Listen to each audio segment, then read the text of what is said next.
안녕하십니까. 상상미디어와 함께 일하게 된 백영종 기자입니다. 네, 요새 가장 핫한 이슈 중에 또 하나가 이 얘기를 빼놓을 수가 없을 것 같아요.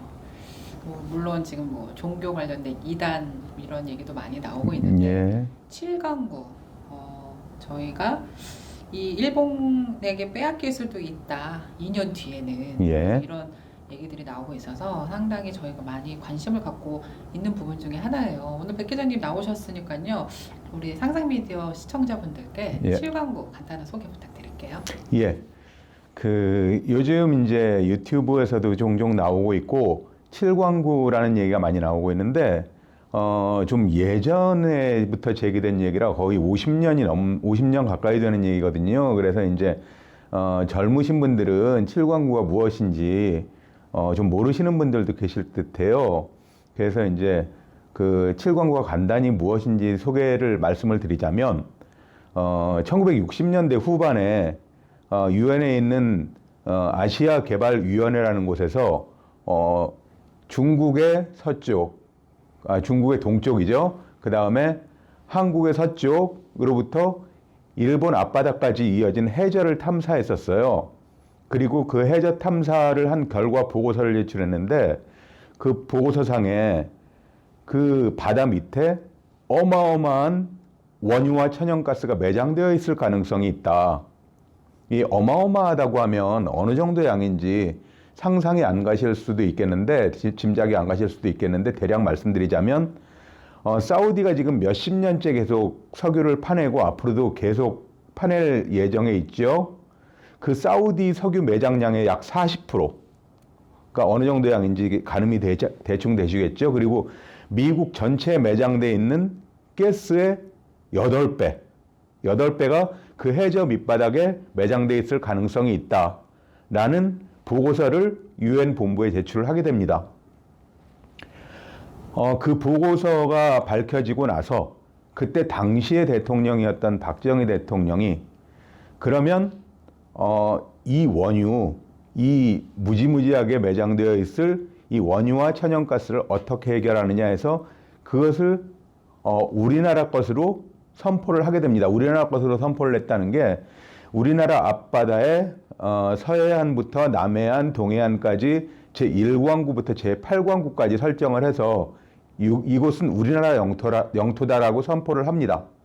근데 문제는 그 7광구라는 곳에 원유의 매장 가능성이 가장 큰데 그 위치가 좀 애매하거든요. 제주도 남단의 바다인데 제주도에 가깝기보다는 일본의 오키나와 열도에 더 가까운 곳이 7광구입니다. 그러니까 제주도 남단 바다 밑에 대륙붕이 쭉 오키나와 열도 앞바다까지 이어집니다. 근데 공교롭게도 오키나와 열도 바로 앞에 아주 깊은 해구, 즉 해저 골짜기가 파여져 있거든요. 근데 이제 그때 당시 70년대 국제해양법에 따르면 대륙붕에 이어진 땅은 그 대륙붕을 소유한 나라의 땅으로 귀속이 된다. 그래서 제주도 남단부터 이어져 온 대륙붕이기 때문에 오키나와 열도 앞바다까지가 대한민국의 영토가 되는 것이거든요. 그래서 박정희 대통령은 그렇게 그곳을 제7광구로 선포를 한 것이고요.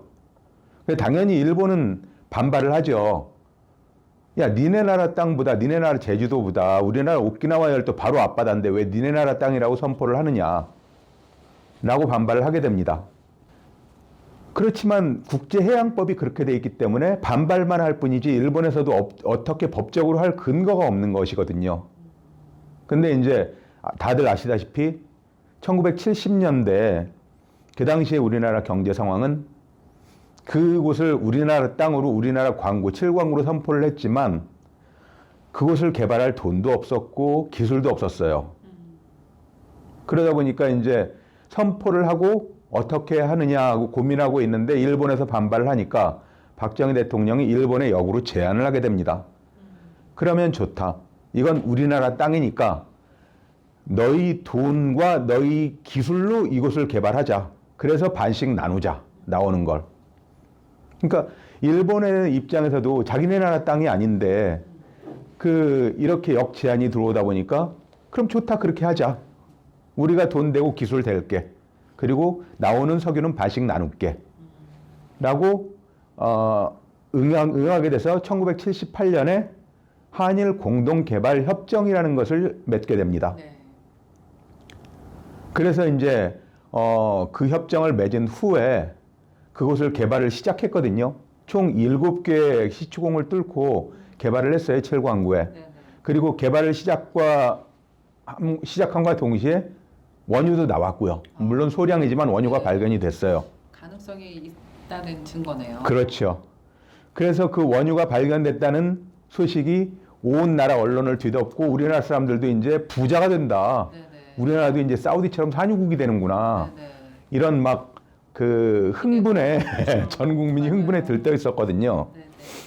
그런데 이제 1986년에 일본이 돌연 이 지역이 경제적 가치가 전혀 없다. 돈을 들여서 원유를 파낼 만한 그럴 정도의 원유가 매장되어 있지 않다라는 유엔의 보고서와도 전혀 배치되는 과학적이지도 않은 근거로 개발을 포기하고 철수를 내버리게 되거든요. 네네. 근데 그 원인이 무엇인가 하면 네. 1982년도에 국제해양법이 바뀌게 됩니다. 국제해양법이 기존에는 한 나라의 바다 밑에 대륙붕이 연결된 곳은 그 끝까지 그 나라의 영토로 귀속이 된다라고 돼 있던 국제해양법이 어떻게 바뀌냐 하면, 그러니까 우리나라랑 일본뿐만 아니라 전 세계적으로 이런 영토 분쟁이, 해저 영토 분쟁이 많이 있기 때문에 그럼 이렇게 복잡하게 하지 말고 일괄적으로 한 나라의 해안선으로부터 200캐리, 200캐리는 그 나라의 영토로 귀속이 된다. 그러니까 이때 나온 개념이 이제 배타적 경제 수역이라는 개념이거든요. 무슨 뜻이죠? 그러니까 쉽게 말해서 제주도의 남단의 바다는 네. 제주도의 해안선으로부터 200캐리, 네. 그리고 오키나와 앞바다는 오키나와 해안선으로부터 200캐리가 네. 그 나라의 일본의 영토가 되는 거고, 제주도 남단은 제주도 남단으로부터 제주도 해안선으로부터 200캐리가 대한민국의 영토가 되는 거죠. 네. 근데 이렇게 나누다 보면 아까 처음에 말씀드렸다시피 그 위치가 애매하다고 말씀드렸잖아요. 이 칠광구가 일본 쪽에 오키나와 열도에 훨씬 가깝거든요. 그래서 이 바뀐 국제해양법에 의하면 칠광구의 90%가량이 일본 영토로 바뀌게 돼요. 예. 그러다 보니까 일본에서는 생각을 했겠죠. 가만히 있어야 되겠다. 일본에서는 82년도에 해양법이 바뀌고 나서 이제 우리 땅인데 이게 우리 땅인데 왜 우리 돈이랑 우리 기술로 이 원유를 개발해서 왜 50%씩 나눠야 되는지 너무 억울하다. 그래서 86년도에 여기는 경제적 가치가 전혀 없다라는, 전혀 얼토당토하는 이유로 개발 포기를 선언하고 철수하게 됩니다. 네네. 그게 지금까지 온 거죠? 예, 근데 보통 많은 분들이 생각을 하시는 게, 그러면 일본이 그렇게 철수했으면 그때는 돈도 없고 기술도 없었다 쳐. 지금은 돈도 있고 기술도 있으니까 네네. 우리가 개발하면 되지 않냐라고 그렇죠. 생각하실 수도 있겠는데, 네. 그때 공동 개발 협정을 맺으면서 네. 하나의 조항, 네. 단서 조항을 넣었거든요. 그 단서 조항 중에 하나가 단 두 나라 중 한 나라라도 개발에 반대를 하면 나머지 한 나라에서 독자적으로 그곳을 개발하진 못한다. 라는 조항을 넣었어요. 참. 근데 그 조항을 왜 넣은지는 모르겠는데, 지금 가만히 생각을 해보면 이제 우리나라에서 네. 그 조항을 역이용하려고 넣지 않았냐, 이런 생각도 들거든요. 만약에 그곳에서 진짜 어마어마한 양의 원유가 발견되면 우리나라가 일방적으로 개발 포기를 선언하고 철수하고 네. 50년 뒤에는 우리나라가 독자적으로 개발하면 다 우리나라 거 아니냐 라고 해서 78년도에는 그 조항을 넣었던 것 같은데, 네. 82년도에 해양법이 바뀌면서 그 땅이 일본 땅이 돼버리니까 이제 완전히 입장이 정반대가 돼버린 것이죠. 그렇죠. 그래서 일본 쪽에서 이제 그 조항을 이용해서 개발 포기를 선언하고 철수한 거 아니냐라는 예. 의심이 들거든요. 네. 너무 아이러니한 상황까지 흘렀는데 굉장히 오랫동안 이어져 오고 있습니다. 사실 지금 우리 미국이잖아요. 예. 미국에서 우리 젊은 이제 세대들에게도 이런 뉴스를 좀 함께 알려야 되는 이유가 있는 것 같아요. 예. 그래서 저희가 오늘 이 방송을 준비를 했는데 그렇다면 지금 현재 윤석열 정부는 어떤 조치를 취하고 있는지 사실 모르겠습니다. 예. 그래서 지금 그 78년도에 협정을 맺었기 때문에 또 협정에 그 유효기간이 50년으로 정해져 있거든요. 그 50년이 2028년, 그러니까 지금부터 5년 후가 되는 거죠. 네. 5년 후가 되면 협정이 만료가 됩니다. 공동개발 협정이. 네. 근데 이제 좀 전에 말씀하셨다시피 2년 뒤면 뺏길 수도 있지 않겠냐라고 말씀을 하셨는데 네. 보통 일반적인 국제적 협정은 이 협정을 연장할 것인지 아니면 끝낼 것인지를 협정 만료 3년 전에 결정할 수가 있어요. 그래서 이제 2년 뒤인 2025년도에 가서 일본이 일방적으로 이 협정 우리는 연장하지 않을 것이다. 이 협정은 그냥 파기할 것이다. 라고 하고 그 일본이 아직까지 7광구에 대해서 자기네 영토라고 주장을 안 하고 있거든요. 국제분쟁위원회에 제소도 안 했어요. 아직까지. 예, 그 이유는 뭔가 하면 만약에 80년대에 법이 바뀌자마자 82년도에 법이 바뀌자마자 이 땅 우리 땅이다라고 국제분쟁위원회에 제소를 해서 만약에 그렇게 판결이 났다. 그럼 우리나라도 순순히 그래 니네 땅에 그렇지만 50년간 맺은 협정에 의해서 이 땅 개발을 해서 반씩 나눠야 돼라고 하면 일본은 할 말이 없거든요. 그래서 자기네 땅이라고 우기지도 않고 50년을 버텨온 거예요. 이 협정이 끝날 때까지. 근데 그 지금 분쟁위원회에 제소할 수 있는 기간이 2년밖에 안 남았어요, 이제.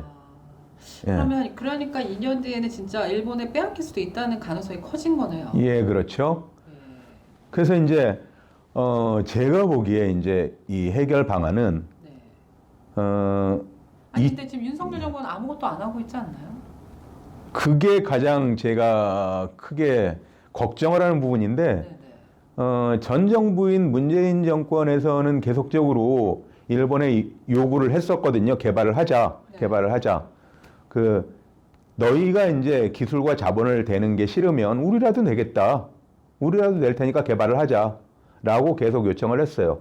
근데 지금 지금 현 정부는 지금 시작한 지 1년 가까이 되어 가는데 일본 정부에 아무런 요청도 안 하고 있어요. 근데 이렇게 아무런 요청도 안 하고 있다가 2년 뒤면 그대로 뺏길 수도 있다는 거거든요.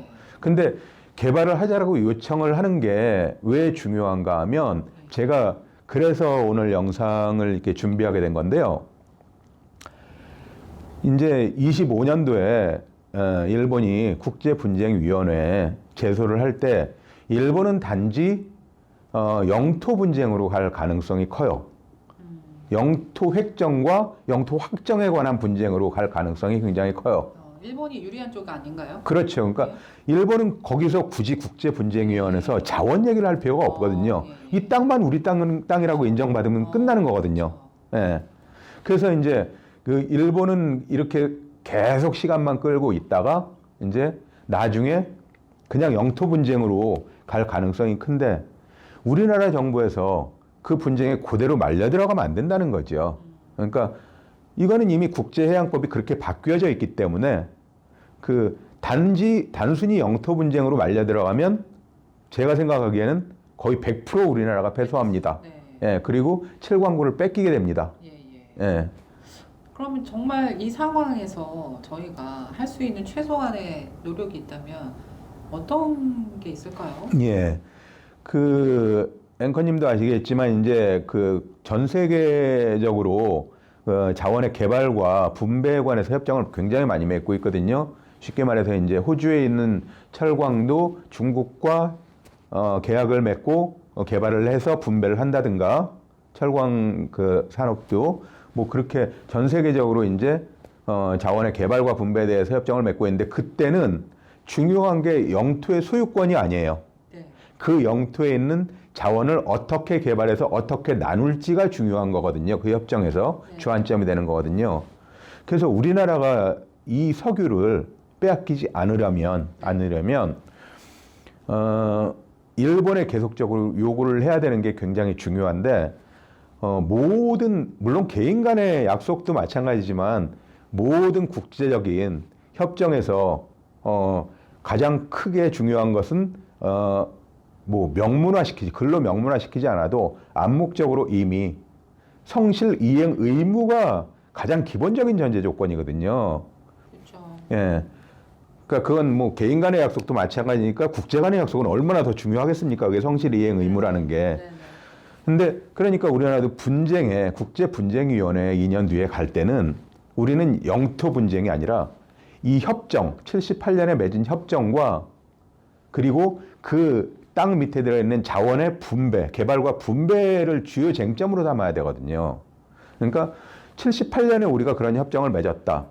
그리고 86년에 너희는 전혀 과학적이지도 않은 근거를 들어서 철수를 했다. 그렇다면 이것은 너희가 82년도에 개정된 국제해양법에 근거해 볼 때 네. 그 너희가 경제성이 없다고 일방적으로 주장을 하고 철수한 그 저희가 네네. 상당히 의심이 된다 이거는. 그렇죠. 너희는 이 협정을 성실히 이행할 의무를 준수할 만한 마음의 준비가 안 돼 있고 그 저희가 다른 밑바닥에 깔린 저희가 있을 것이다. 그렇기 때문에 너희는 이 협정을 그 성실히 이행했다고 볼 수가 없기 때문에 그 8년간 78년에 협정 맺고 86년까지 개발했던 8년간은 빼고 42년간의 기간은 당연히 자동으로 연장되는 게 네. 타당하다고 본다라고 우리는 국제분쟁위원회에서 주장을 해야 되거든요. 네네. 근데 그렇게 주장을 하려면 기본적으로 우리는 계속 노력했다는 걸 보여줘야 되고 증거를 남겨야 돼요.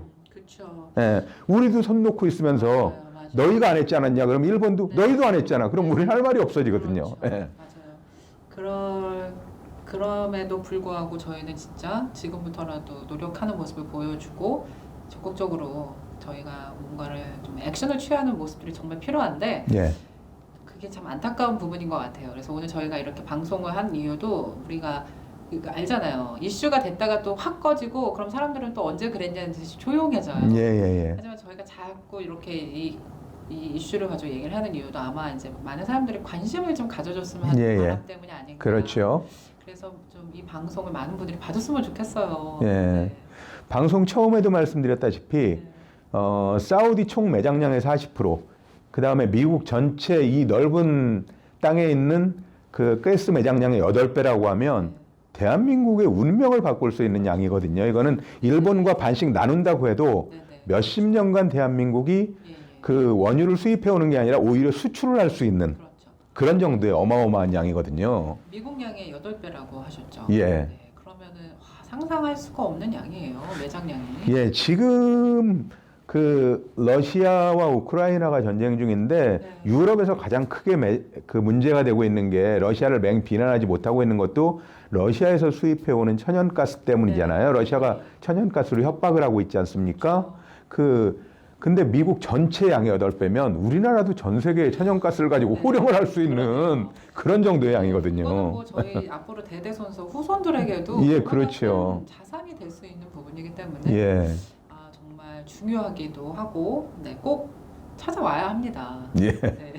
근데 좀 지금 정부는 아직 뭐 어떤 액션 취하고 있는 것 같지 않아 보이긴 한데 그 전직 대통령들은 어땠나요? 박정희 전 대통령 때부터 물론 굉장히 관심을 가진 문제였잖아요. 예. 그래서 이제 그 박정희 대통령이 78년도에 그 협정을 맺은 것이고, 근데 이제 그 이후에 86년도에 일본이 일방적으로 철수를 한 다음에 계속적으로 이제 그 전두환 정권이나 그때는 모르겠는데 이제 그 노무현 정부부터 계속적으로 요청을 했었어요. 재개하자. 그러니까 전 정부 문재인 정권까지 계속적으로 요청을 했었어요, 일본에. 네. 예. 근데 일본에서는 계속 이 핑계 저 핑계 뭐 경제적 이유가 없다. 돈을 들일 이유가 없다. 거기 말도 안 되는. 그래서 이제 우리나라도 이제 기술력이 충분히 되니까 이제 우리나라가 탐사를 해보려고 해도 일본이 반대를 하는 것이죠. 왜냐하면 그 조항 때문에 한 나라라도 반대를 하면 네네. 하다못해 개발을 하는 게 아니라 탐사조차도 못하게 그 조항이 막아놨었거든요. 그러니까 우리나라도 탐사도 못하고 속만 끓이고 있었던 거예요. 계속 일본에 요청만 하고. 그렇죠. 그 조항을 바꿀 수 있도록 저희가 문제 제기를 그 국제법으로 이렇게 다시 소를 제기하는 방법은 없을까요? 근데 그거는 이미 한 번 결정된 협정이기 때문에 네. 두 나라 사이에 맺은 협정이기 때문에 네. 두 나라가 합의하지 않는 이상 그 조항을 바꾸긴 힘들어요. 근데 일본이 당연히 찬성할 리가 없죠. 네. 예. 안타깝네요. 일본은 그것만 가지고 시간을 끌면 이제 5년 뒤에는 우리나라는 어마어마한 산유국이 될 수도 있다라고 생각을 하는데 그 조항을 굳이 뭐 바꿔줄 이유도 없고 자기네께 되니까 네. 시간만 끌면. 네, 아쉽습니다. 저희 백 기자님한테 마지막으로 좀 여쭈고 싶은 게 저희는 지금 이제 미국에서 살고 있고 예. 어떻게 보면 또 이제 한국에 살지 않는 이제 재외 동포로서 왜 이렇게 큰 관심을 갖냐 이렇게 누군가가 또 물어볼 수도 있잖아요. 예. 뭐라고 대답해주고 싶으세요? 저는 미국에 살고 있고 예. 모든 생활 기반이 미국에 당연히 이민을 왔으니까 미국에 있겠죠. 그렇지만 제 뿌리는 한국이잖아요. 제 부모님 살고 계시고 제 아버님 돌아가셨으니까 어머님은 살고 계시고 제 형제 자매 친척들 그다음에 친구들 지인들 모두 한국에 살고 있고 지금 한국이 전 세계적으로 엄청나게 주목을 받고 있지 않습니까? K 드라마, K 뮤직, K 푸드 뭐 등등등 K 컬처 그런 만큼 이제 제 태어난 곳도 한국이고 한국이 뿌리기 때문에 이런 소식을 들을 때마다 자랑스러운데 한국이 항상 고민을 하고 있는 게 항상 처음부터 지금까지 계속 고민을 하고 있는 게 에너지지 않습니까? 그리고 에너지 수입에 어마어마한 돈을 쏟아붓고 있고요. 지금까지도 기술력은 전 세계 탑 클래스가 됐지만 그 기술력을 뒷받침하기 위한 에너지는 계속적으로 우리가 돈을 들여서 수입해 와야 되는 상황이거든요. 근데 7광구에서 1969년도에 유엔에서 탐사했던 대로 원유가 터져준다. 그 정도의 양이 터져준다라고 하면 이거는 호랑이 등에 날개를 다는 격이거든요. 이제 완전히 한국이 전 세계를 호령할 날이 올 수도 있다는 거죠. 네. 옛날에 기름 한 방울 안 나는 나라에서 진짜 우리 전기 아끼고 기름 아끼고 에너지 아끼자 예. 그런 운동도 많이 했던 걸로 예, 기억나요, 그렇죠. 봤을 때. 하지만 이제 원유 매장량 저희 나라 땅에 될 수도 있는 그 7광구 상상하기도 힘들 정도로 정말 생각만 해도 벅차네요. 예. 네, 저희 나라에서 천연가스가 그렇게 어마어마하게 생각만 해도 너무 좋은데 저희 또 상상 미디어를 통해서 좀 앞으로 좋은 소식, 7광구 관련된 좀 업데이트된 소식을 전할 수 있는 날이 빨리 왔으면 좋겠네요. 예, 저도 좀 현 정부에서 좀 더 적극적으로 쉽게 말해서 이제 25년도 그러니까 2년 후에 국제분쟁위원회로 이 문제가 갔을 때라고 했을 때 국제분쟁위원회에선 그러니까 우리나라와 일본을 빼고 그 나머지 이제 분쟁을 중재할 수 있는 중재국들이 참여하는데 그 사람들이 보는 게 뭐겠습니까? 너희는 무슨 노력을 했어? 이걸 위해서 일본과 우리나라에 동시에 이렇게 물어볼 거 아니에요? 너희는 무슨 노력을 했어? 그럼 일본은 우리는 거기 경제성이 없다고 생각해서 그냥 철수했어. 그러면 한국에 우리나라에 너희는 무슨 노력을 했어? 우리는 계속적으로 개발하려고 노력을 했어. 라고 얘기를 해야 되는데 그래야지 이제 그럼 너희 말이 옳아. 앞으로 78년도부터 86년도까지 8년간은 빼고 42년 동안은 공동 개발하도록 해. 라고 국제분쟁위원회에서 판결을 해줄 수도 있는데 우리도 손 놓고 있으면 나중에 할 말이 없. 분쟁위원회에 가서 무슨 말을 하겠습니까?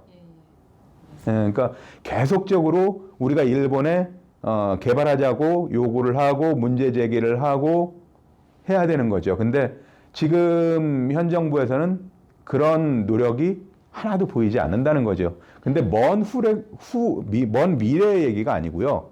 불과 2년 뒤에, 네. 2년 뒤의 얘기거든요. 맞아요. 지금 50년 동안 개발하기로 했던 협정이 불과 이제 횟수로는 5년이고 이 협정을 연장할지 종료할 건지를 결정할 수 있는 건 2년밖에 안 남았어요. 네. 그러면 이 아시아에서 유례를 찾아볼 수 없을 정도의 큰 어마어마한 유전이 일본 땅에 그대로 넘어갈 수도 있다는 얘기거든요. 그걸 못 봅니다. 네, 오늘 좋은 말씀해 주셔서 감사합니다. 저희 다음에 또 뵐게요. 감사합니다. 예, 감사합니다.